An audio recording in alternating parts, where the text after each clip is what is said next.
Nous vivons la fin d'un monde et ce n'est pas une métaphore. Parce que Neptune termine un cycle de 165 ans. Quelque chose d'ancien est en train de s'effondrer dans l'imaginaire collectif, dans la sphère collective et dans la sphère sociétale.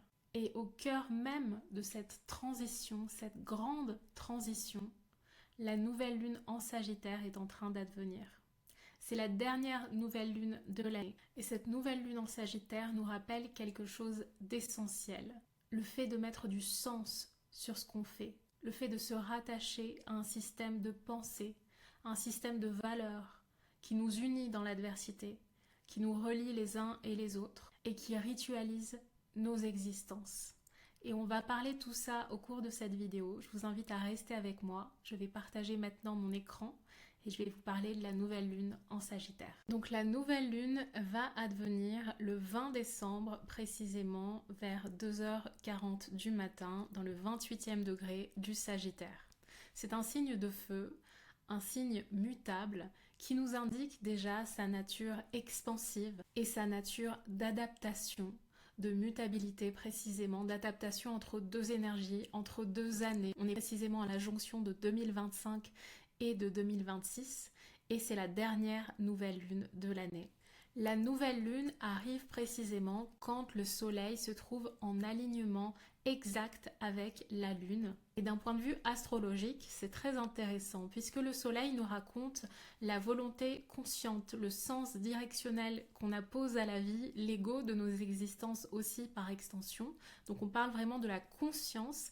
Et la lune nous parle du matériel inconscient de nos existences. Et à ce moment précis, la volonté consciente de nos vies et le matériel inconscient de nos vies sont précisément en conjonction exacte. C'est un moment où la conscience et l'inconscient cessent d'être différenciés.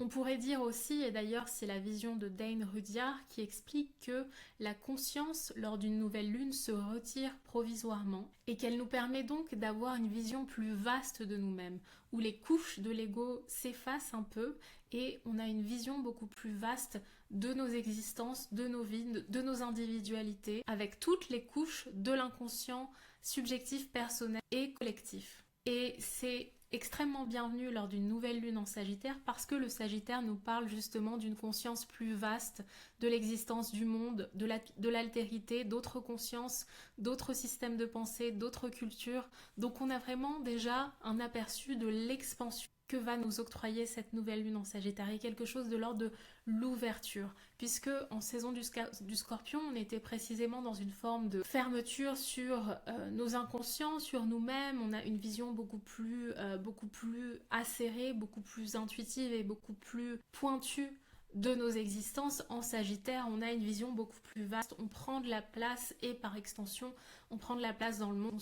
On ressent précisément qu'on n'est pas simplement un individu isolé dans l'espace, on appartient à une espèce, on appartient à une condition humaine, on appartient au monde, on appartient à la nature. Et la nouvelle lune, par opposition à la pleine lune, est un nouveau cycle de conscience de soi, un nouveau cycle d'initiation qui agit simultanément sur le plan subjectif, individuel, mais aussi collectif. Qu'est-ce qui se passe de manière générale lors d'une nouvelle lune, pas seulement en Sagittaire ? C'est que les anciens réflexes psychiques inconscients peuvent être momentanément supprimés. Pas supprimés, mais suspendus. Nos schémas hérités, inconscients, personnels, transgénérationnels, karmiques sont rendus beaucoup plus perméables, sont rendus beaucoup plus visibles. On a aussi quelque chose de l'ordre de la qualité de vie qui peut s'afficher, la qualité de vie qui peut changer parce qu'on est sur un nouveau cycle, sur une initiation, sur une histoire de semences. On sème de nouvelles graines pour un nouveau cycle, à la fois pour nous, mais aussi sur le collectif. Et puis, une nouvelle lune nous permet de donner un nouveau sens à nos existences. Et c'est d'autant plus vrai quand on a une nouvelle lune en Sagittaire qui nous parle précisément de sens. Ici, de manière générale, on va avoir enfin un nouvel aperçu sur le sens profond qu'on donne à nos existences, sur le sens métaphysique presque ontologique qu'on donne à nos existences, qu'on n'est pas seulement un ego différencié du joug du collectif, qu'on n'est pas simplement tout seul, aliéné, séparé du collectif, de la société, on appartient à un tout, on appartient à quelque chose de plus vaste que nous. Mais à travers le Sagittaire, cette expansion, cette conscience des autres se fait à travers une curiosité insatiable, une appétence des autres et qui a envie de donner un nouveau sens à son expérience de vie à travers la quête, à travers le voyage, à travers la connaissance. Ça peut prendre 1000 chemins différents, mais c'est une nouvelle lune qui est extrêmement positive depuis cette perspective. Le Sagittaire, de manière générale, puisqu'il est régi par la planète Jupiter, nous parle à la fois d'expansion, de foi, de chance, de providence. On a vraiment aussi la thématique de la joie qui vient s'insérer dans cette nouvelle lune. Qu'est-ce qui nous met en joie? Qu'est-ce qui nous donne un sens d'émulation dans la vie? Ça va être une thématique extrêmement importante en fonction de où est-ce que cette nouvelle lune va se trouver dans vos thèmes, dans la maison qu'elle touche précisément. Et puis il y a quelque chose de très intéressant avec le Sagittaire dont j'ai parlé sur Instagram si vous voulez aller faire un tour. C'est la fonction transcendante du Sagittaire. Et c'est quelque chose dont Jung a beaucoup parlé. Il appelait ça la fonction religieuse. Alors évidemment, le mot religieux peut revêtir une signification très différente d'une personne à l'autre, mais si on se rattache à l'étymologie du sens religieux, ça vient du latin religare, veut dire relier, et relier ce qui a été fragmenté. Et on vient précisément parler du prisme Sagittaire-Gémeaux quand on parle de relier ce qui a été fragmenté, puisque le Gémeaux nous parle aussi de sens, mais un sens beaucoup plus éclaté, beaucoup plus fragmenté, beaucoup plus dispersé. On a vraiment tous les possibles qui s'offrent à nous avec le Gémeaux, on l'a vu avec la pleine lune en Gémeaux. Mais avec le Sagittaire, justement, on a un sens directionnel, avec quelque chose de très jupitérien qui nous permet de donner un sens à nos vies, un sens métaphysique, ontologique, de donner un sens profond, religieux, spirituel, tout dépend ce qu'on met derrière ces mots, à nos existences. C'est vraiment relier ce qui a été fragmenté et précisément l'âme qui a pu être fragmentée à plusieurs moments de nos vies. On dit souvent en psychologie, notamment traumatique, que l'âme est fragmentée lorsqu'il y a eu trauma. Lorsqu'il y a eu un trauma, petit ou grand, l'âme peut se fragmenter, se disperser de manière à survivre. C'est un mécanisme de survie qui est mis à disposition de nos psychés. Et donc le Sagittaire peut nous permettre justement d'aller à la rencontre de ces parts fragmentées de nous pour donner plus de sens à nos vies. Dans les traditions chamaniques, par exemple, il y a un rituel qui s'appelle le soul retrieving. C'est le fait d'aller retrouver des parts de nos âmes qui ont été égarées à cause de traumas passés. Et le Sagittaire, justement, c'est la fonction du rituel spirituel, du rituel religieux qui nous permet de relier ce qui fait du sens à nos vies, de mettre du symbole derrière des choses qui nous paraissent, qui n'ont plus de sens. On sort du nihilisme avec le Sagittaire. C'est donner du sens à tout ce qu'on fait, d'apporter cette fonction transcendante religieuse à tout ce qu'on fait. Parce que d'après Carl Jung, justement, la fonction religieuse transcendante appartient à tout un chacun. Le besoin de se relier à plus grand que soi, plus vaste que soi, que les seules petites aspérités quotidiennes de nos vies sans vraiment de sens. La fonction religieuse pour Jung, c'est vraiment comme la fonction digestive de nos estomacs. Elle appartient à tout un chacun, ce besoin fondamental de donner du sens à nos vies, de mettre de la poésie, de la mythopoésie dans nos existences. Le Sagittaire, c'est aussi le signe du symbole, du sens fondamental, qui nous relie avec la nature, avec les autres, avec les choses éparses de nos existences. C'est comme une forme de ciment qui va relier toutes les sphères, toutes les aspérités de nos existences. Avec le Sagittaire, on parle aussi de systèmes de pensée, donc les systèmes de pensée différents qui n'appartiennent pas seulement à notre culture de naissance, à notre famille d'origine, à d'autres systèmes de pensée, à d'autres systèmes de croyances. Ça peut être par exemple le fait d'apprendre une langue. J'ai vu beaucoup de Sagittaires, beaucoup de personnes qui ont beaucoup d'aspérité Sagittaire, être vraiment intrigué par une langue étrangère, avoir des qualités vraiment linguistiques. Par exemple, le Gémeaux et le Sagittaire sont particulièrement doués pour ça, apprendre de nouvelles langues. Ça peut être aussi apprendre une nouvelle langue comme l'astrologie précisément. On dit souvent que l'astrologie est le domaine de prédilection du Sagittaire parce qu'il s'agit d'apprendre un nouveau système de pensée, un nouveau langage.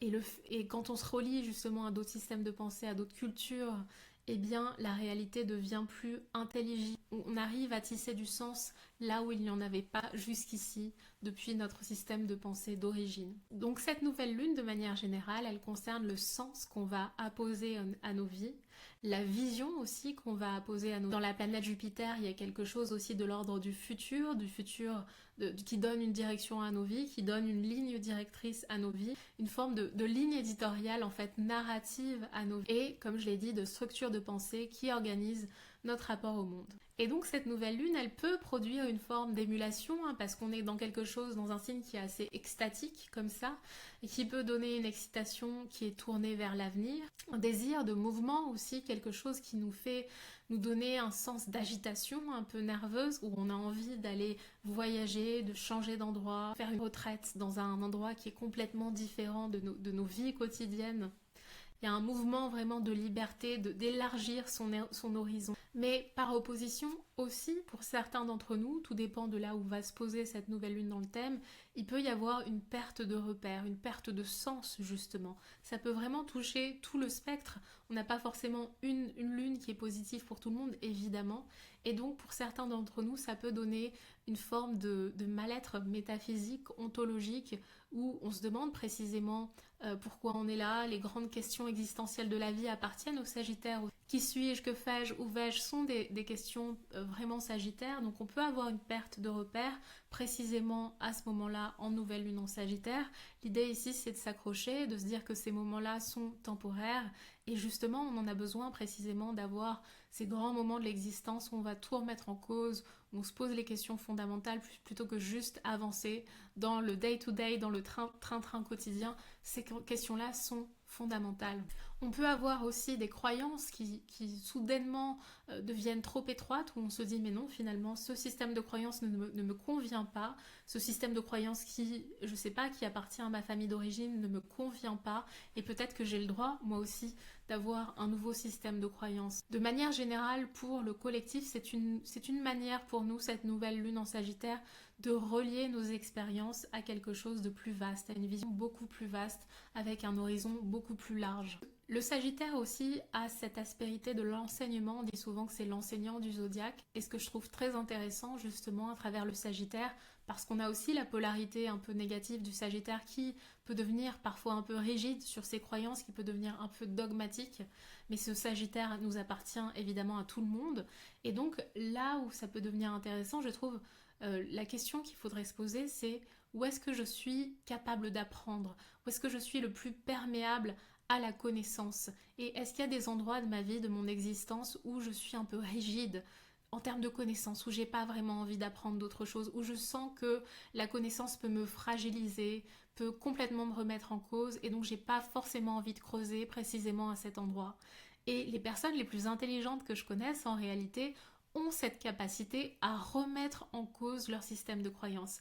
C'est ce que je trouve le plus fascinant chez une personne, c'est sa capacité à se remettre complètement en question et à dire par exemple, eh bien tu sais quoi, j'ai eu tort à cet endroit et j'ai changé d'avis pour ces raisons précisément.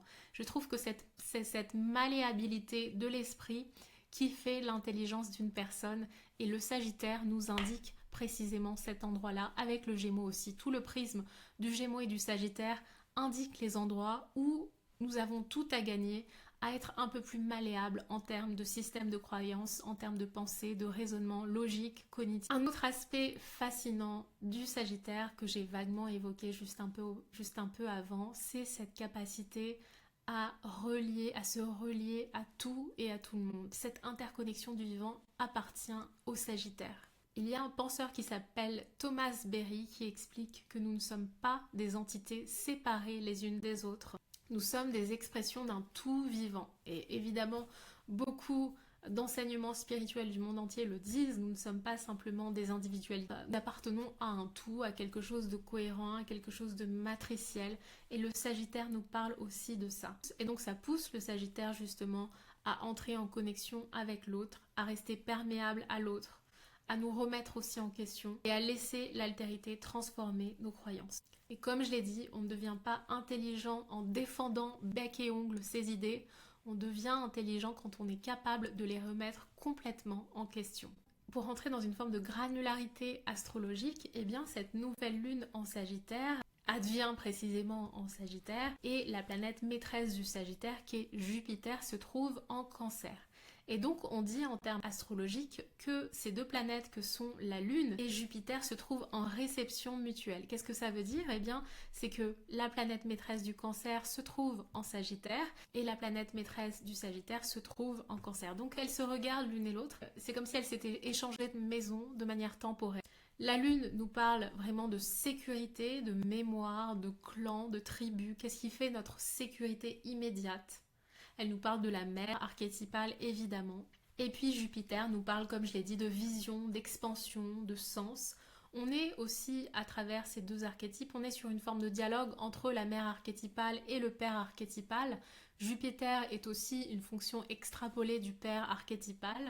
Donc qu'est-ce que ça veut dire précisément pour nous autres? Eh bien c'est que la famille biologique du Cancer, la lignée vraiment, la mémoire affective de nos familles d'origine, est en train de correspondre avec quelque chose de l'ordre de l'élargissement de nos croyances, encore une fois, nos systèmes de pensée. On pourrait se dire ici, en fait, évidemment, j'appartiens à une famille d'origine, j'ai hérité de leurs croyances, de leurs adages, de leur mémoire traumatique, de leur mémoire karmique, de leur système d'attachement, de nos systèmes d'attachement et de mon appartenance totale à cette tribu. Pour autant, est-ce que ma famille de sens peut se construire aussi sur autre chose, sur les personnes que je rencontre et qui viennent de systèmes de pensée complètement différents de moi, d'ethnies, de cultures différentes?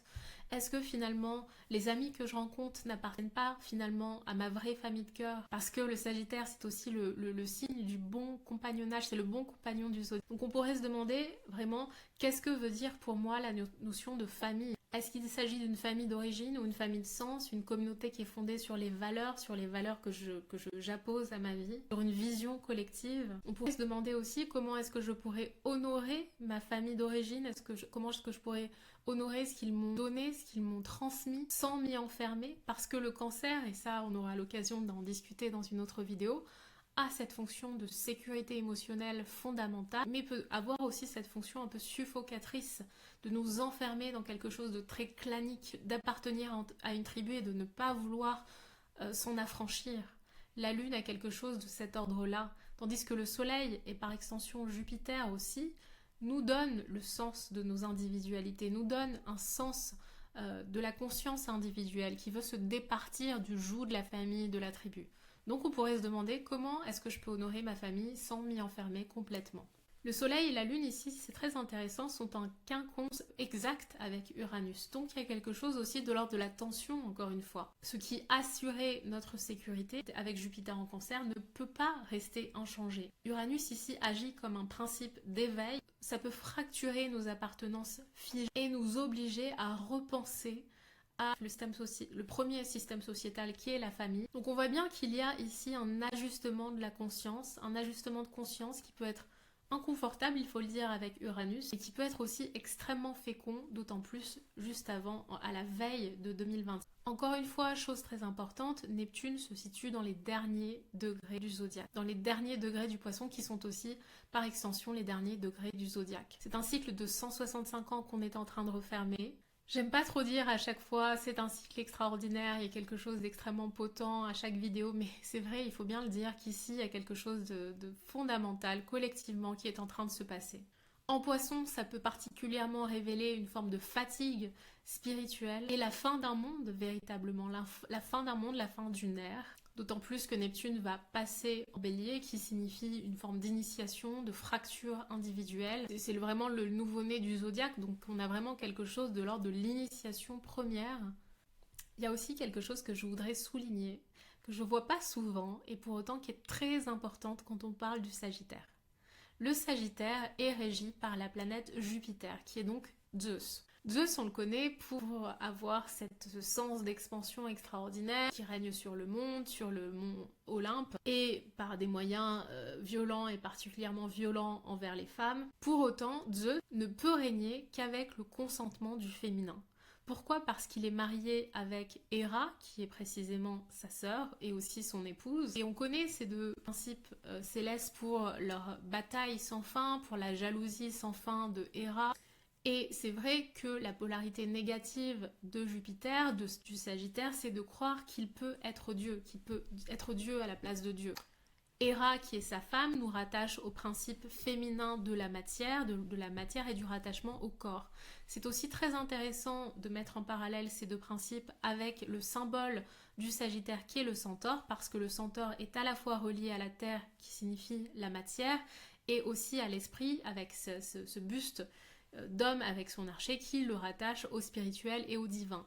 Donc on a cette dichotomie chez le Sagittaire du rattachement à la matière et du rattachement à l'esprit, qui est aussi symbolisé par ce mariage entre Zeus et Héra, et qui nous enseigne quelque chose de fondamental, c'est que effectivement cette fonction transcendante et religieuse qui appartient à tout le monde est absolument importante. Pour autant, il faut savoir là où la fonction transcendante s'arrête et là où l'inflation archétypale peut commencer.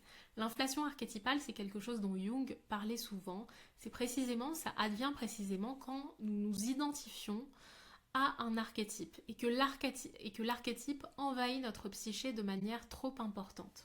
Et le Sagittaire nous parle précisément de ça, de l'inflation spirituelle. Quand on est trop sûr de nous, quand la certitude morale devient trop importante, quand on devient un peu rigide sur les dogmes qui nous habitent, sur nos systèmes de croyance. Et aussi quand on veut absolument se rattacher à l'esprit, au mental et à l'esprit, et se détacher entièrement du corps. Et c'est de ça dont je veux parler quand je parle de cette polarité masculine et féminine, c'est le fait de complètement omettre le féminin. Si ça vous intéresse, je vous invite à regarder ma vidéo sur le perfectionnisme où je parle beaucoup de cette aspérité-là. Le fait de complètement se détacher du corps, du féminin et de la matière, qui nous appartiennent à tout un chacun. Et donc le Sagittaire nous enseigne aussi à la fois honorer cette fonction transcendante et religieuse, se relie à l'esprit et au divin, sans pour autant omettre nos conditions de mortels, sans pour autant bypasser le corps, les symptômes du corps, la manière dont le corps nous parle, nos fatigues, nos symptômes chroniques, notre besoin de se rattacher aussi aux signaux que nous envoient nos corps. Et donc en ce sens, le Sagittaire nous demande aussi de ne pas complètement être fanatique, de ne pas omettre cette polarité-là, et de ne pas omettre le principe du féminin aussi. Pour cette nouvelle lune en Sagittaire, je vous invite réellement à ritualiser peut-être cette nouvelle lune. Le Sagittaire nous parle aussi de rituels. Si on parle de fonctions transcendantes et religieuses, on parle aussi de rituels, de comment on met du sens à nos vies, de quelle manière on donne du sens à nos vies.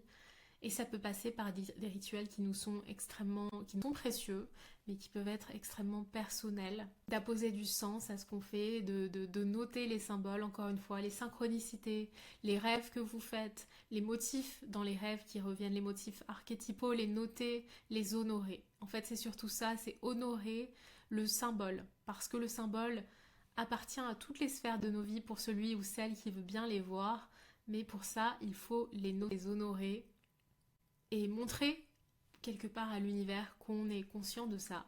Si ce que je viens de dire sur le Sagittaire vous a particulièrement touché, ému, je vous invite vraiment à rejoindre Psyché. C'est l'espace où cette réflexion sur les archétypes peut continuer. Chaque mois, je sélectionne le thème astral d'une ou d'un participant pour l'analyser en direct. Le lien est en description et vous pouvez arriver quand vous le souhaitez. Si cette vidéo vous a plu, je vous invite à liker, commenter et à souscrire à cette chaîne. Merci beaucoup de m'avoir écouté jusqu'ici et je vous souhaite une magnifique nouvelle lune en Sagittaire.